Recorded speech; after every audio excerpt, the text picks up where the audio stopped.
Hola hermanos de Casa Iglesia, el Señor los bendiga. Oremos en el nombre del Padre, del Hijo y del Espíritu Santo. Te damos gracias, amado Padre Celestial, por la protección que nos das todos los días, Señor, por lo que nos tienes cubiertos a todos nosotros, Señor, porque aquí nos tienes parados todos los días, dándote las gracias, Señor, y viendo lo maravilloso que eres, Padre. Que a pesar de todas estas circunstancias y de todo lo que está viviendo el mundo entero, aquí tú nos tienes, Señor, nos tienes protegidos, nos tienes con sustento, Padre. Nos tienes aquí a todos dándote las gracias, Padre, porque en medio de toda esta situación muchas personas han podido llegar a tus pies, Señor, te han conocido, te han pedido, te han clamado por ayuda, mi Señor. Gracias, Padre Celestial, por todo tu amor, mi Señor, por toda tu misericordia. Gracias por la protección que nos das a todos los hermanos, mi familia, a los hermanos en Cristo, Señor. Gracias, Padre, porque me sacaste de la oscuridad, Señor, me llevaste a ver el camino, me llevaste a la luz, Señor. Gracias, mi Señor, por pasarnos por el desierto, Padre, pasarnos por el desierto donde todos salimos de una manera grande, Señor, donde todos salimos con discernimiento, donde todos salimos con una fortaleza y una fuerza para seguir adelante, viendo la vida desde otro punto de vista, Padre. Gracias, Señor, por ese amor que tú tienes para con todos nosotros, que todos los días tú nos perdonas, Señor, todos los días tú nos perdonas por las ofensas que te podemos hacer, Señor. Gracias, Padre, por tanto amor, mi Señor. Gracias por nuestro Señor Jesucristo,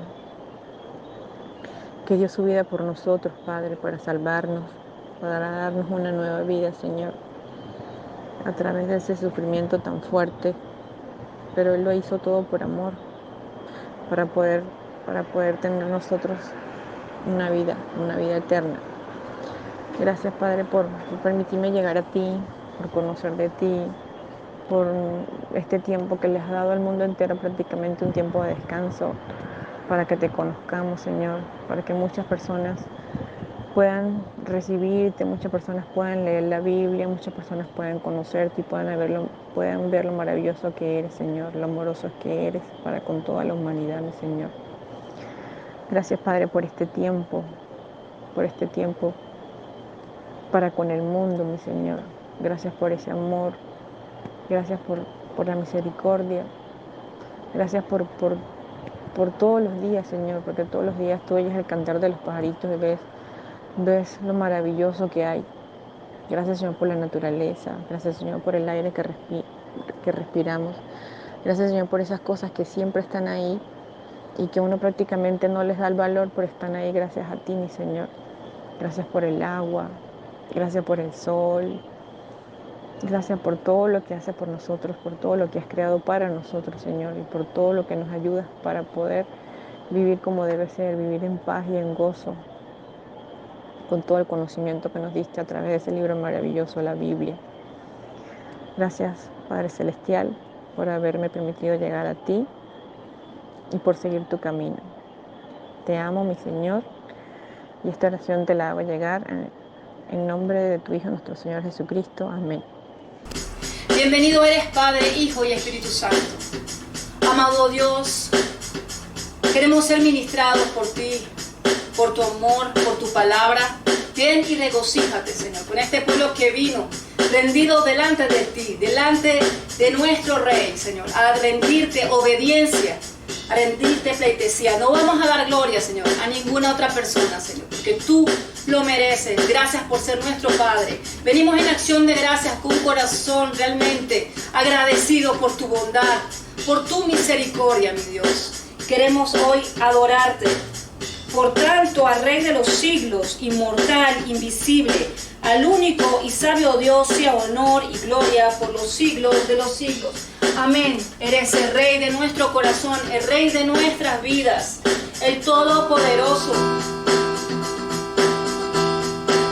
Ven y gobierna, Señor, nuestras vidas, nuestro corazón, nuestra nación. Señor, tuyo te pertenece porque tienes la autoridad, Señor.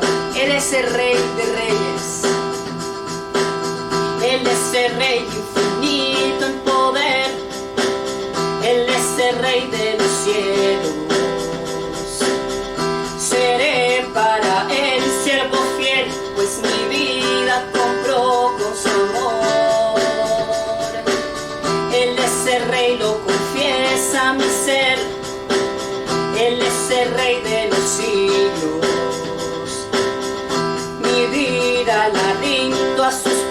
Él es rey sobre mi corazón. Él es el rey, Él es el rey, Él es el rey de mi vida. Él es el rey, Él es el rey, reina con autoridad. Su reino eterno es, su trono el cielo es. Él es el rey que viene a su pueblo a llevar. Él es el rey infinito en poder, Él es el rey de los cielos. Seré para Él siervo fiel, pues mi vida compró con su amor. Él es el rey, lo confiesa mi ser, Él es el rey de los siglos. Mi vida la rindo a sus pies, Él es rey sobre mi corazón. Él es el rey, Él es el rey, Él es el rey de mi vida. Él es el rey, Él es el rey, reina con autoridad. Reino eterno es, su trono el cielo es. Él es el rey que viene a su pueblo a llevar. Él es el rey, Él es el rey, Él es el rey de mi vida. Él es el rey, Él es el rey, reina con autoridad. Su reino eterno es, su trono el cielo es. Él es el rey que viene a su pueblo a llevar. Él es el rey que viene a su pueblo a llevar. Él es el rey que viene a su pueblo a llevar. Sí, Señor Jesús, aquí estamos, esperamos tu venida, Señor Jesús. Señor, venimos a decirte que te amamos, que no hay palabras suficientes, Señor, para darte mil gracias, Señor, por tu entrega, por tu amor, Señor. Queremos acercarnos a ti, Señor, con humildad, reconociendo, Señor, nuestras imperfecciones, nuestras debilidades delante de ti, Señor. Pero una palabra tuya, Señor, bastará para sanarnos. Amén. Cristo, te amo, acércame a ti.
adoración.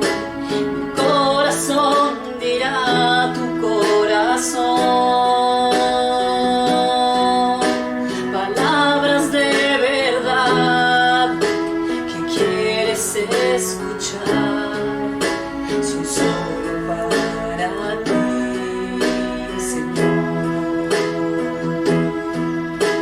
Levantaré mi voz y en adoración mi corazón dirá a tu corazón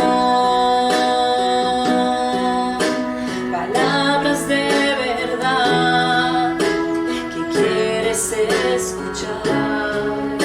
Son solo para ti, Señor.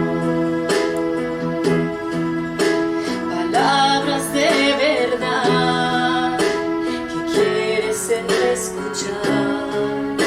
Son solo para ti, Señor. Palabras de verdad que quieres escuchar.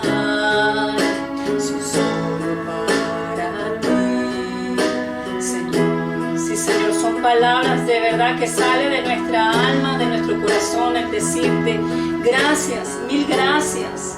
Gracias por escucharnos. Gracias por cuidarnos. Gracias por ese amor, Señor. Gracias por nuestro destino, Señor, junto al tuyo, Señor. Señor, gracias. Te amamos, te amamos, te amamos, te adoramos, Señor Jesús. Palabras de verdad son tuyas, Señor, que quieres escuchar. Te amo. Para ti, Señor. Son solo para ti, Señor. Son solo para ti, Señor. Solo para ti. Aleluya.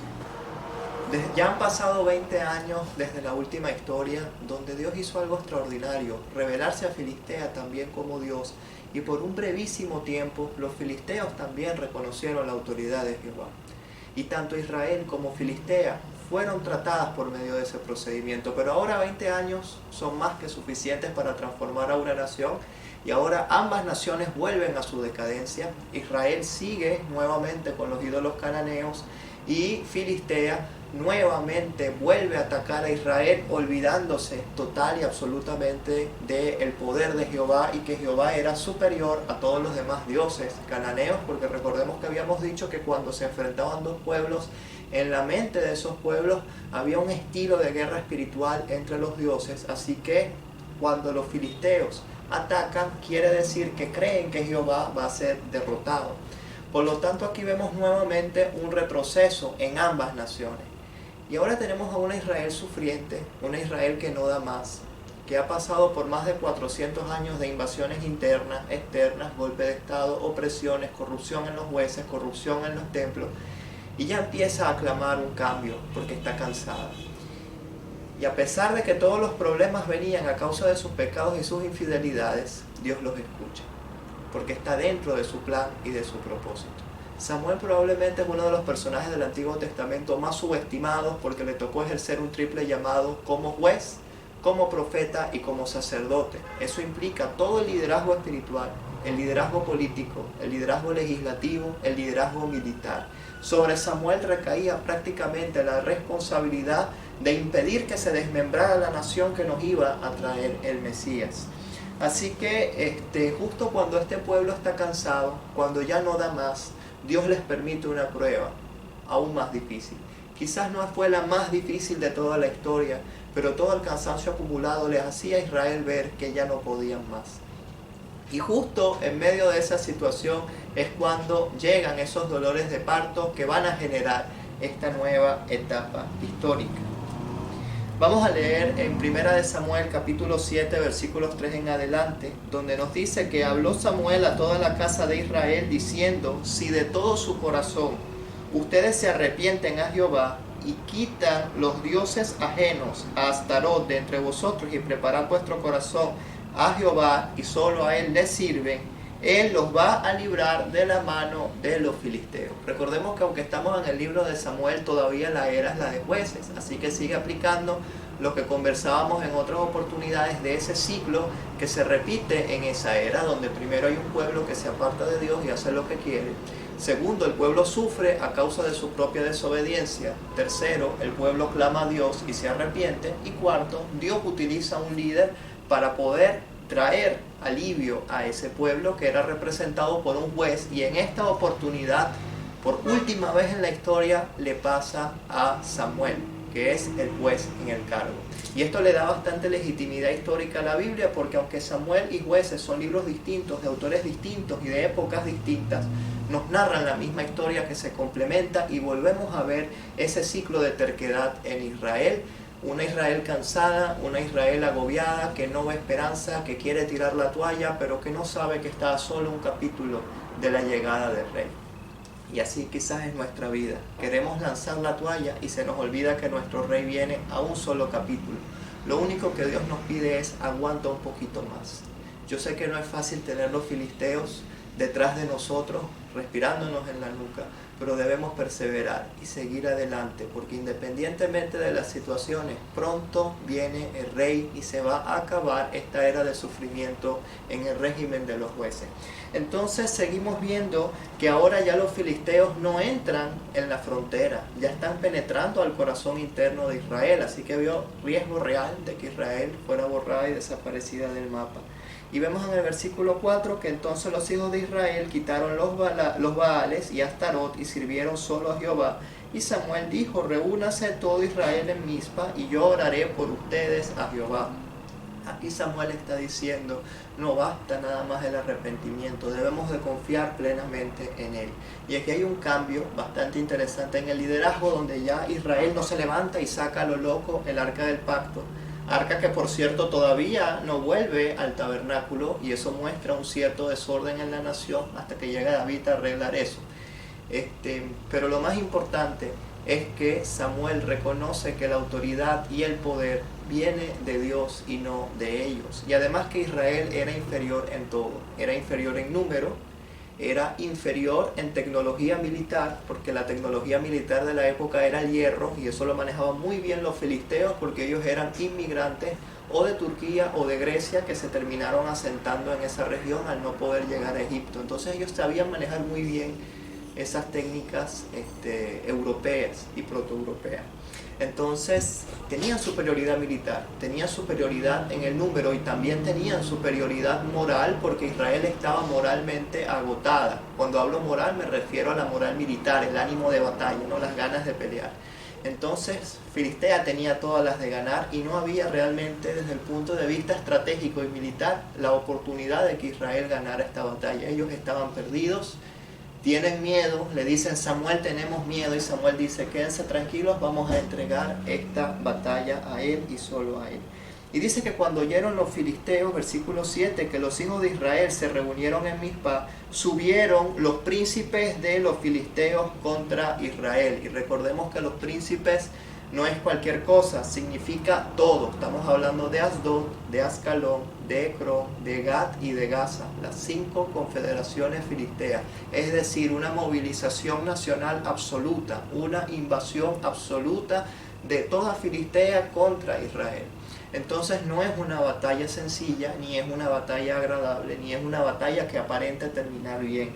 Entonces Samuel tomó un cordero de leche y lo sacrificó entero en holocausto a Jehová, y clamó Samuel a Jehová por Israel, y Jehová lo escuchó.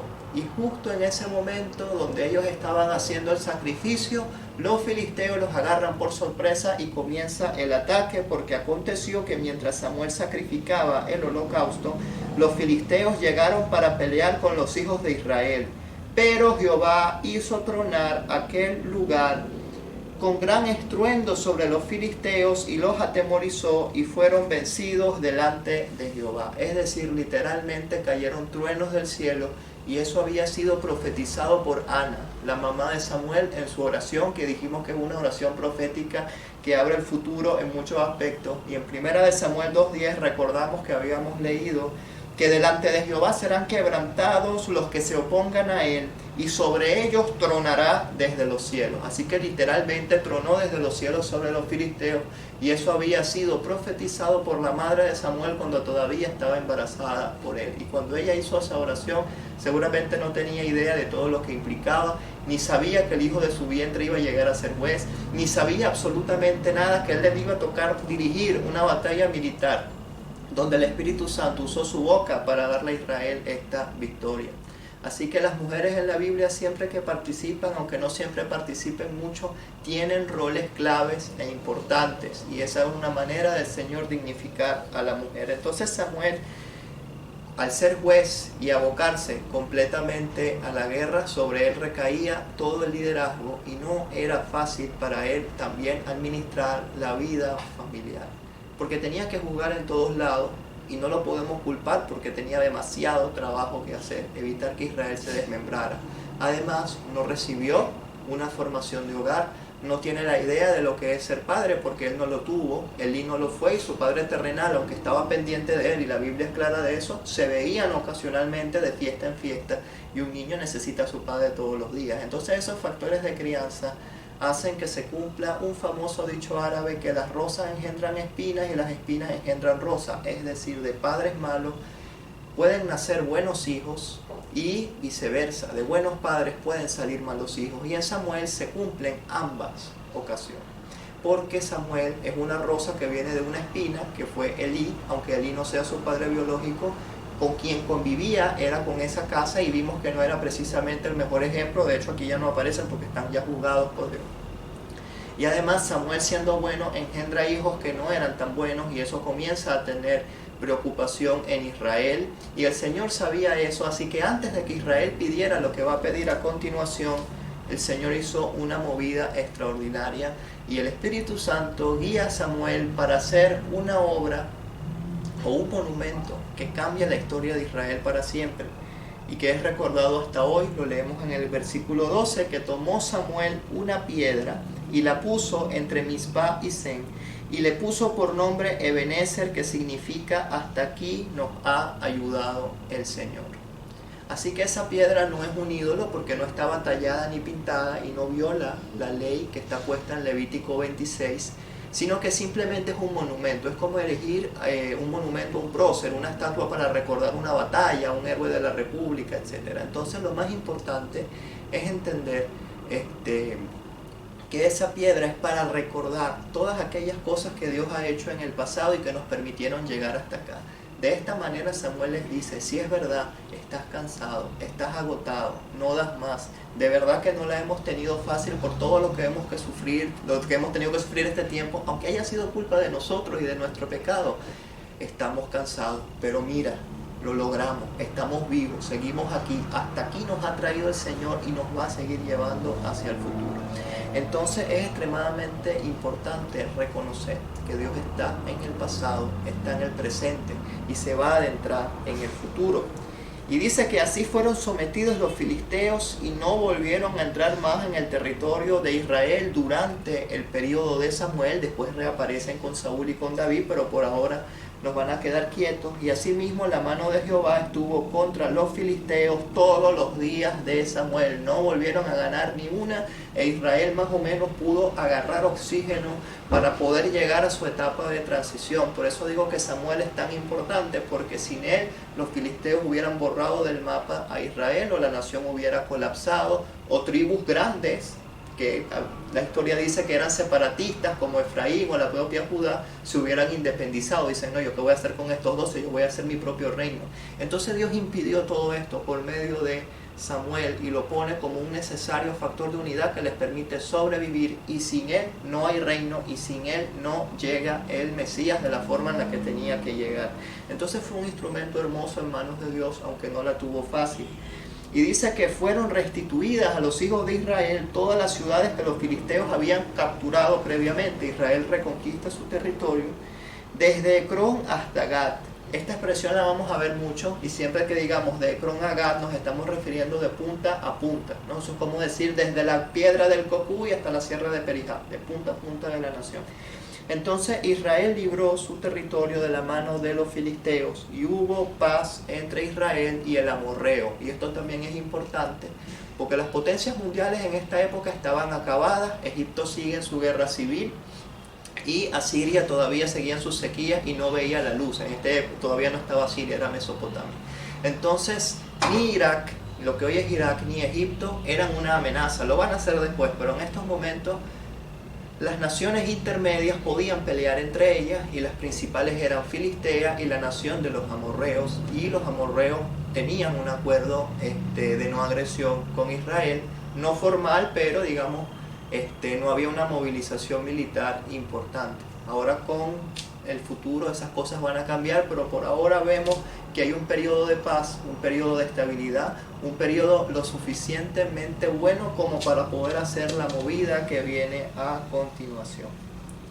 Y dice que todos los años Samuel iba y daba la vuelta a Betel, a Gilgal, a Mizpa, quiere decir las principales ciudades, y juzgaba a Israel en todos estos lugares. Cuando dice que juzgaba se refiere a gobernaba. Recordemos que el juez es el que tiene el poder político y militar.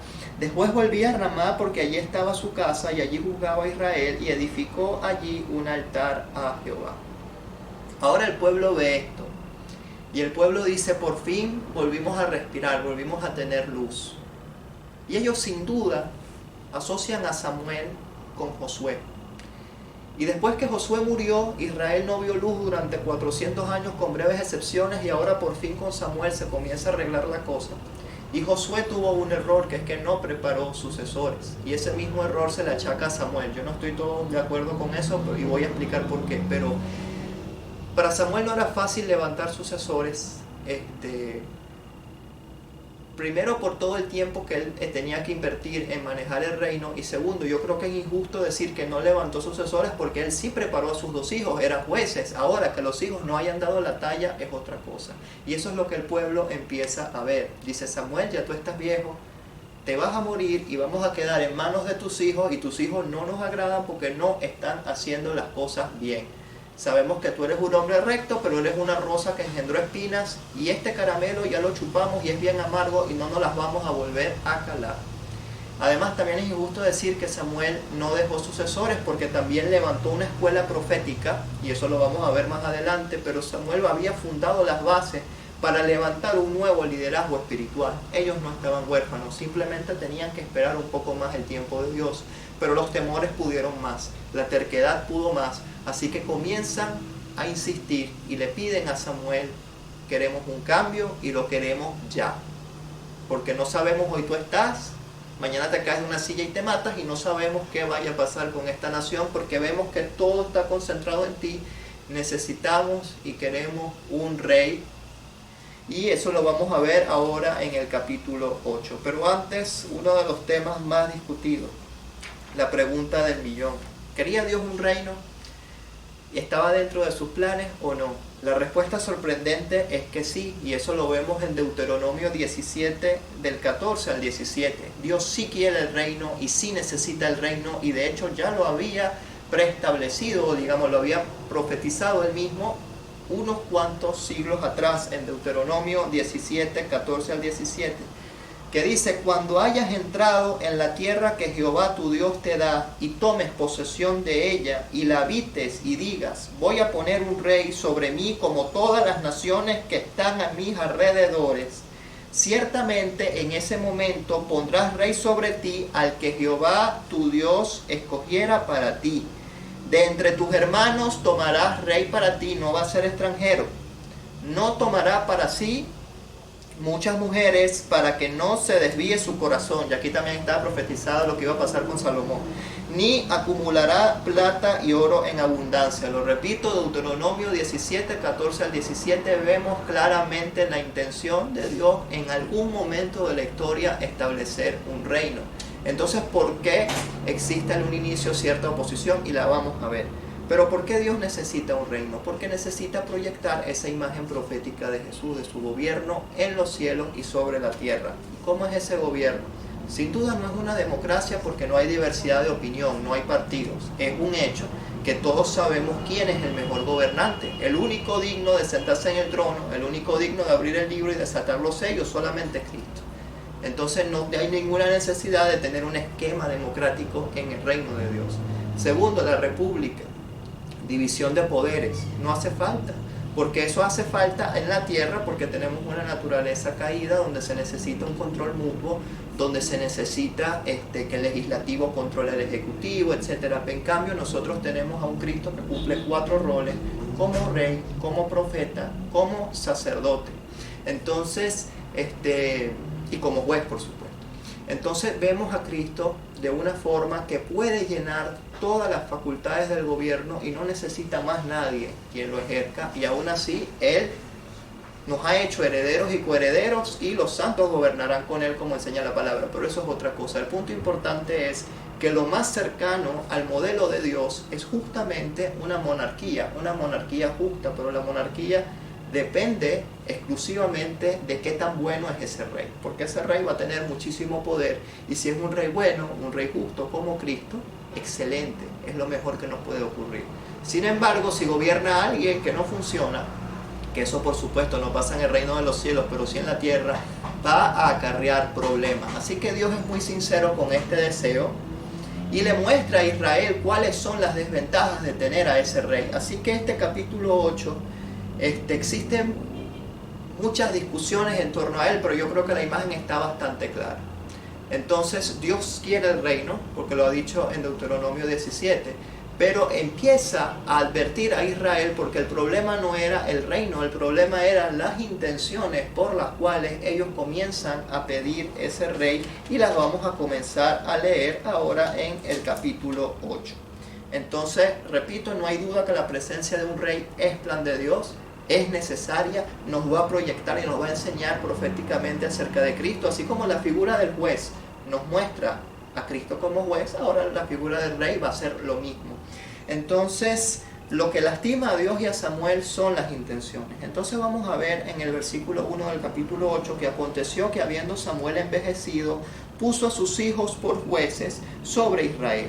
Y el nombre de su hijo primogénito fue Joel, y el nombre del segundo Abías, y eran jueces en Beerseba. Pero no anduvieron los hijos de Samuel por los caminos de su padre, sino que se volvieron detrás de la avaricia, dejándose sobornar y pervirtiendo el derecho. Eran unos corruptos como todos los demás. Entonces todos los ancianos de Israel se juntaron asustados y vinieron a Ramá para ver a Samuel y le dijeron: he aquí, tú has envejecido y tus hijos no andan en tus caminos, por tanto constitúyenos ahora un rey que nos juzgue como tienen todas las demás naciones. Y en esta frase está oculto el más profundo deseo de todos sus corazones. Primero, lo más obvio, ser como todas las naciones. ¿Cómo eran todas las naciones? Tenían un rey donde el rey ejecuta el papel de Dios. En otras palabras, el faraón de Egipto no es un gobernante, es adorado también como un dios. Lo mismo aplica con todos los reyes de todas las naciones con las que ellos se quieren parecer. Así que lo que ellos les están pidiendo es: levántanos a un hombre para nosotros adorarlo como si fuera Dios, y que tenga una mano fuerte y sea inteligente, porque esta ley de Jehová como que no sirve, porque mira, si sus jueces y sus sacerdotes son corruptos, entonces vamos a desplazar a Dios del trono y vamos a colocar a un ser humano. Entonces esta es una forma de un rechazo directo, incluso yo diría escupir el pacto que Dios había hecho con Abraham y con ellos. Le están diciendo: no nos interesa, queremos nosotros romper ese pacto.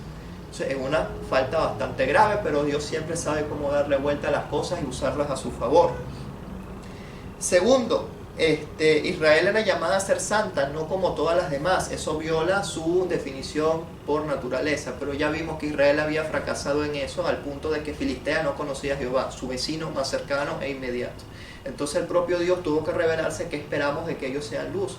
Entonces Dios nos puede dar el mejor llamado, pero si nosotros no estamos dispuestos a sujetarnos a su ley y a hacer las cosas, nada va a ocurrir.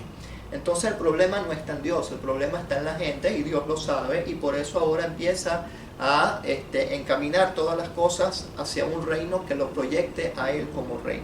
Lo segundo que ellos piden: queremos tener un juez nacional, pero es que ya Dios es el juez supremo, Él es el legislador, ya la ley ha sido dada. Entonces, ¿qué nuevas leyes tú quieres que tenga ese juez? Y además ese juez es un liderazgo militar. Estás desplazando a Jehová de los ejércitos, que acaba de hacer tronar sobre los filisteos, por tus propias estrategias militares. Entonces ellos también, su tercera intención mala era tener un héroe de guerra a quien pudieran adorar. ¿Okay? Entonces Todo esto revela ese oscuro deseo de no queremos nada con Dios. Por eso es que Samuel y Dios son heridos, y Samuel sin duda le golpeó esto, y el propio Dios lo consuela, como vamos a ver ahora, porque dice: Samuel, no te están rechazando a ti, me están rechazando es a mí, así que déjame yo ponerle las manos en la masa a esta gente. Entonces, vamos a ver en el 6, no agradó a Samuel esta palabra que dijeron: danos un rey que nos juzgue. Y Samuel oró a Jehová. Lo primero que hace Samuel no es decidir, es decir: Señor, ¿qué hago con esto? ¿Okay?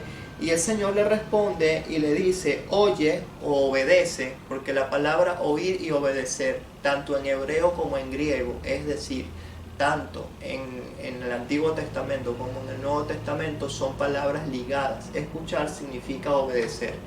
Lo que Dios les dice a Samuel es: obedece la voz del pueblo en todo lo que te digan, porque no te han desechado a ti, sino que me han desechado a mí, para que yo no reine sobre ellos.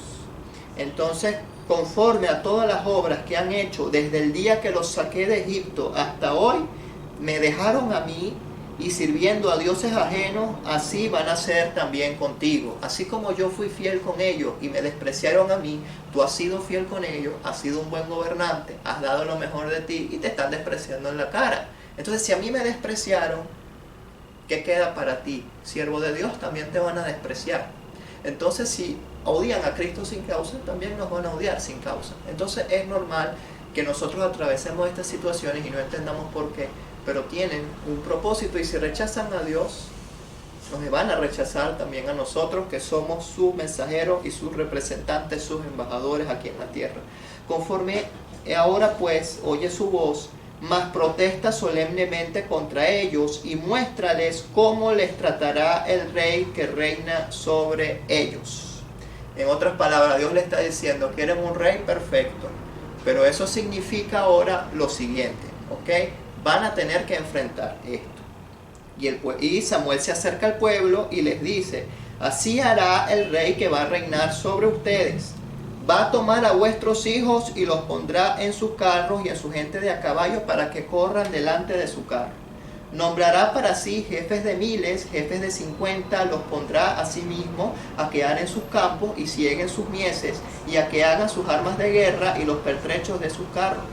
Tomará también a vuestras hijas para que sean perfumadoras, cocineras y amasadoras. Asimismo, tomará lo mejor de vuestras tierras, de vuestras viñas, de vuestros olivares, y los dará a sus siervos. Diezmará vuestro grano y vuestras viñas para dar a sus oficiales y a sus siervos. También va a tomar tus siervos y va a tomar tus asnos, y con ellos va a hacer sus obras. También va a diezmar tus rebaños y va a diezmar tu cultivo, y ustedes serán sus esclavos. Entonces, lo primero que Samuel les hace ver es cuáles son las desventajas de tener un rey como todas las demás naciones. Mira que Dios dice: no les pongas el reino que yo quiero ahorita, ponles el reino que ellos quieren, a ver cómo les va. Entonces, este reino, de acuerdo a todas las demás naciones, tenía estas características. Primero, un reclutamiento militar obligatorio, que lo acabamos de leer. El populacho a trabajar. Ya no hay servicio obligatorio, ahora todo el mundo tiene que trabajar, ya no es opcional, todo el mundo al palacio, y todas las propiedades van a comenzar a ser reales. Además, el rey tiene el derecho de confiscar las tierras, confiscar el ganado, confiscar el rebaño. Además, les va a poner impuestos sobre la tierra, les va a poner impuestos sobre el ganado, que ese es el diezmo, y además van a tener muchísimas limitaciones en sus libertades individuales. Eso es lo que quieren. Entonces, esas demandas que va a imponer el nuevo rey, si nos damos cuenta, es exactamente lo mismo que Israel tenía que consagrar al Señor. Es decir, las personas, las tierras, las cosechas, los ganados y los rebaños. Todo lo que antes era de Dios, ahora va a pasar a ser propiedad del rey. Y Dios les está advirtiendo: perfecto, ustedes me están quitando del trono para poner su propio rey. Entonces, ya yo no voy a intervenir más, porque ya yo no soy... ya no trabajo, digamos, en el gobierno, ya yo no estoy con ustedes, ya yo no los puedo proteger. Entonces, aparte de todas estas desventajas, Dios les dice lo más importante que le va a marcar la historia para siempre a Israel. Y dice en el 18: Y si clamaras aquel día a causa de vuestro rey, o sea, si el rey te sale malo y te oprime, porque es un rey que tú has elegido, ahora Jehová no les va a responder en aquel día. Y con esto cierra para siempre el ciclo de los jueces. ¿Se acuerdan que habíamos visto que el pueblo le iba mal, se arrepentía y luego Dios intervenía a su favor? Ahora Dios está diciendo, como yo no voy a gobernar, sino que tú pusiste tu propio rey, si tu propio rey te oprime, que resuelva tu rey. Yo no lo voy a hacer. Y no es que Dios sea malo, sino que simplemente ellos están decidiendo desplazar a Dios. E Israel lloró con lágrimas de sangre toda esta decisión, porque a partir de ahora se van a comenzar a levantar reyes que no siempre son buenos, o mejor dicho, el 99% de las veces no fueron buenos, y ahora es un pueblo que sufre y clama al Señor, y Dios en su misericordia ya no los libera, pero sí da otra forma de alivio. Entonces la historia ahora va a tomar otro giro porque inicia una nueva etapa de transición. Y dice que Jehová dijo a Samuel, dice en el versículo 19, el pueblo no escuchó el consejo de Samuel y dijo, no nos importa, perfecto, que pasen todas esas cosas, nosotros queremos un rey sobre nosotros y nosotros vamos a ser y queremos ser también como todas las demás naciones, y nuestro rey nos va a gobernar y saldrá adelante con nosotros, y ese rey va a ser nuestro héroe de guerra. Ya no queremos nada con Dios, queremos que el rey ejecute ese lugar. Y oyó Samuel todas las palabras del pueblo y las refirió en oídos de Jehová, y Jehová le dijo a Samuel, oye su voz, obedece la voz del pueblo, permite que ellos hagan lo que se les pegue la gana y ponles un rey sobre ellos. Entonces dijo Samuel a los varones de Israel, váyanse cada uno a su ciudad. Y el capítulo siguiente, que vamos a ver la semana que viene, es la llegada del rey Saúl. Y algo interesante de Saúl son dos cosas. Primero, Dios lo escogió porque Dios había puesto esa imposición en Deuteronomio 17 y dice, perfecto, van a tener rey, pero el rey que yo escoja, con las reglas que ustedes quieren, pero el rey lo voy a escoger Dios. Lo voy a escoger yo como Dios. Y Dios elige a un rey de acuerdo a lo que el pueblo quería.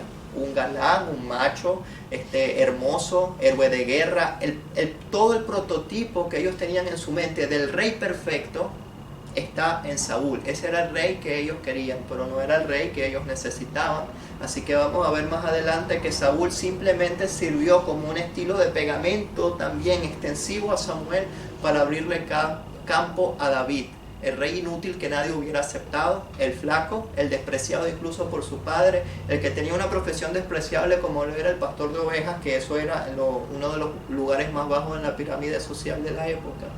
Entonces el rey que ellos necesitaban todavía no están listos para recibirlo de la tribu de Judá. Ahora Dios usa a la tribu de Benjamín y levanta a Saúl, y creo que esto también es una movida estratégica muy importante de parte de Dios, porque había mencionado antes que había movimientos separatistas, sobre todo de Judá y de Efraín. Entonces, si Judá o Efraín hubieran obtenido el rey directo, hubiera habido una división en la nación. Entonces Dios dice, ni de Judá ni de Efraín, va a ser de la tribu más insignificante, la que ustedes casi acaban en una mini guerra civil hace unos pocos años. De Benjamín va a ser el primer rey. Entonces el hecho de que sea de la menor tribu de todas, la menos importante, fue un factor de humildad y de unidad para el pueblo de Israel como rey. Y todo esto empieza a abrir camino para la llegada de ese rey. Y una cosa bastante interesante, vemos a un pueblo agotado, un pueblo que no da más, y justo en ese momento es cuando llega el rey que va a representar sus intereses y va a representar ese reinado de Cristo en la tierra. Y de la misma manera, nosotros, cada vez que nos sintamos cansados, cada vez que nos sigamos agotados, no olvidemos que todas las naciones de la tierra estamos esperando a nuestro rey que va a venir con el sonar de las trompetas.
Dios les bendiga, hermanos de Casa Iglesia.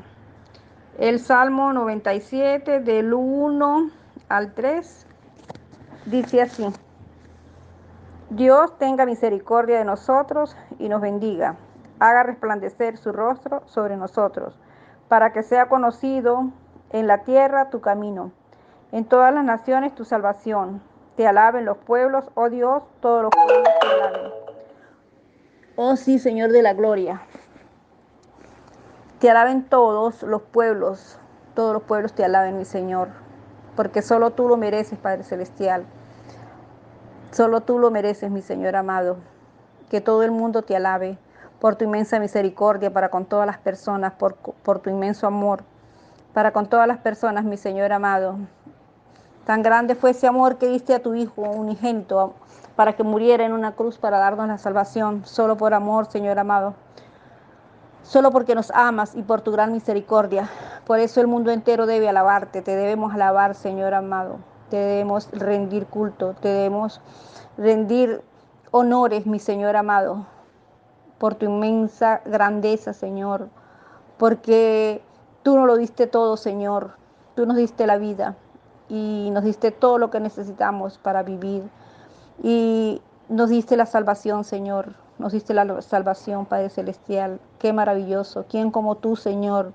Con tu gran misericordia, con tu esplendor, Señor, de amor. Oh, Señor, bendito y alabado sea, Señor. Mi alma te alaba y te bendice, Señor amado, por tu grandeza de espíritu, por tu gran compasión para con la humanidad, Señor mío y Dios mío. Oh, Señor de la gloria. Asimismo te pido, Señor amado, que por esa gran misericordia tengas compasión del mundo entero, Señor amado, y sanes, Señor amado, a las personas que están sufriendo en este momento de ese terrible flagelo que anda en el mundo, de coronavirus, Señor amado, de ese coronavirus, Señor amado, sálvalos, sánalos, Padre Celestial, porque tú nos amas a todos, Señor, porque tú eres nuestro Dios, porque tú eres nuestro Salvador, Señor. Ten compasión, Señor amado, del mundo entero, Señor amado. Y que esto también sirva, Señor amado, para que todas las personas acudan a ti, Padre Celestial, a agradecerte, Señor amado, a rendirte tributo, mi Señor amado, a adorarte como solo tú lo mereces, Padre Celestial. Bendito y alabado seas, mi Señor. Bendito y alabado seas hoy y siempre, Padre Celestial. Mi alma te alaba y te bendice, Señor. Gracias, mi Señor amado. Gracias, Señor amado, por nuestra salvación. Gracias, Señor amado, por todo lo que nos has dado, mi Señor. Porque nos das salud todos los días de nuestra vida y nos das todo lo que necesitamos para estar en este mundo, Señor. Gracias, Padre Celestial. Gracias, Padre mío y Señor mío. Qué lindo, Señor amado, es despertar en la mañana y ver ese sol que brilla, Señor amado, gracias a ti, Señor amado, y tener, Señor amado, el aire, el agua, todo lo que necesitamos, Señor amado, y todo es gracias a ti, mi Señor. Gracias por tu gran amor con la humanidad. Gracias, mi Señor amado. Oh, Señor de la gloria, qué maravilloso eres, Señor amado. No me canso, Señor amado, de agradecerte, Señor amado, por tu gran amor con el mundo entero, Señor mío y Dios mío. Bendito y alabado seas, Padre Celestial. Bendito y alabado sea tu santísimo nombre, Señor mío y Dios mío. Gracias también, Señor amado, porque nos diste a tu Hijo amado para que nos salvara, para que con la muerte de Él en la cruz nosotros tuviéramos vida eterna, Señor amado. Gracias, mi Señor amado. Gracias, mi Señor. Que Dios tenga misericordia de todas las personas, mi Señor. Que tenga piedad, Señor amado, del mundo entero y nos sane, Señor amado, de esta terrible enfermedad que anda, Padre Celestial. Bendito y alabado seas, mi Señor. Bendito y alabado seas, mi Señor. He orado en el nombre del Padre, del Hijo y del Espíritu Santo. Amén. Amén.